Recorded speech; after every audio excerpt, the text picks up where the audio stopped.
Hi hello. ഇന്ന് ഉച്ചയ്ക്ക് കുറച്ച് നേരത്തെ തന്നെ ഫുഡ് കഴിച്ചതുകൊണ്ട് വൈകുന്നേരം ചായയ്ക്ക് എന്തെങ്കിലും ഒന്ന് കഴിക്കാനായിട്ട് ഭയങ്കര വിശപ്പ്. ഫ്രിഡ്ജ് തുറന്നപ്പോൾ കുറച്ച് നാൾ മുന്നേ മേടിച്ചിട്ട് വെച്ചിരുന്ന ഫ്രഞ്ച് ഫ്രൈസിൻ്റെ പാക്കറ്റ് ഇരിപ്പുണ്ടായിരുന്നു. അപ്പോൾ അത് നേരെ എടുത്ത് എയർ ഫ്രയറിലോട്ടൊന്ന് വെച്ചിട്ട് ചായ ഇടാനായിട്ട് പോയി. ഇതാണ് ഞാൻ പുതിയതായിട്ട് അവതരിപ്പിക്കുന്ന എൻ്റെ ചായപാത്രം. ഫസ്റ്റ് ടൈമാണ് ഞാൻ ഈ ഒരു ബീക്കർ യൂസ് ചെയ്യുന്നത്. അതുകൊണ്ട് എന്താകും എന്ന് വലിയ പിടിയില്ല എനിക്ക്, പക്ഷേ പൊട്ടത്തില്ല എന്ന് ഒരു വിശ്വാസമുണ്ട്. കഴിഞ്ഞ ദിവസം ലുലുലു പോയപ്പോൾ അവിടെ നിന്ന് മേടിച്ചതായിരുന്നു. ഇത് കുറേ നാൾ കൊണ്ട് ഞാൻ ഓൺലൈനിൽ നോക്കുന്നുണ്ടായിരുന്നു, പക്ഷേ ഒരു പേടി കൊണ്ടാണ് മേടിക്കാതിരുന്നത്. പിന്നെ ലുലുവിൽ ഇരിക്കുന്നത് കണ്ടപ്പോൾ എന്തായാലും ഒന്ന് മേടിച്ച് നോക്കാമെന്ന് കരുതി. അങ്ങനെ ആദ്യമേ ചെറിയ ഫ്ലെയിമിലാണ് വെച്ചതൊക്കെ. ആദ്യമേ വലിയ ഫ്ലെയിമിൽ വെക്കുമ്പോൾ പൊട്ടിപ്പോയാലോ എന്ന് സത്യത്തിൽ പേടിയുണ്ടാണ്. പക്ഷേ കുഴപ്പമൊന്നുമില്ല, പൊട്ടുന്നതൊന്നുമില്ല, നല്ലോണം യൂസ് ചെയ്യാനൊക്കെ പറ്റുന്നുണ്ട്.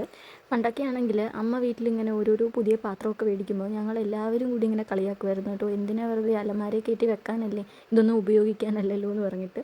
പണ്ടല്ല, ഇപ്പോഴും അതങ്ങനെയൊക്കെ തന്നെയാണ്. പക്ഷേ ഇപ്പം നമ്മൾ ആ ഒരു സ്റ്റേജിൽ നിൽക്കുമ്പോഴാണ് അതെന്താ കാര്യം എന്നുള്ളത് ഏകദേശമൊക്കെ ഒന്ന് റിലേറ്റബിൾ ആവുന്നത്. പിന്നെ ഈ ഒരു ബീക്കറിൻ്റെ ഏറ്റവും വലിയൊരു അഡ്വാൻറ്റേജും ഇത് സെപ്പറേറ്റ് അരിക്കുകയും ആറ്റും ഒന്നും വേണ്ട, ഡയറക്റ്റ് അങ്ങനെ തന്നെ എടുക്കാം. അങ്ങനെ എല്ലാം റെഡിയാക്കി നല്ല ചൂട് ചായയും കൂടി ആയപ്പോഴത്തേക്കും ഇന്നത്തെ ഈവനിങ് അങ്ങ് അടിപൊളി. എങ്ങനെയൊക്കെ വീഡിയോ അടിപൊളിയാക്കാൻ നോക്കിയാലും ഇതാണ് എപ്പോഴും സംഭവിക്കാറ്.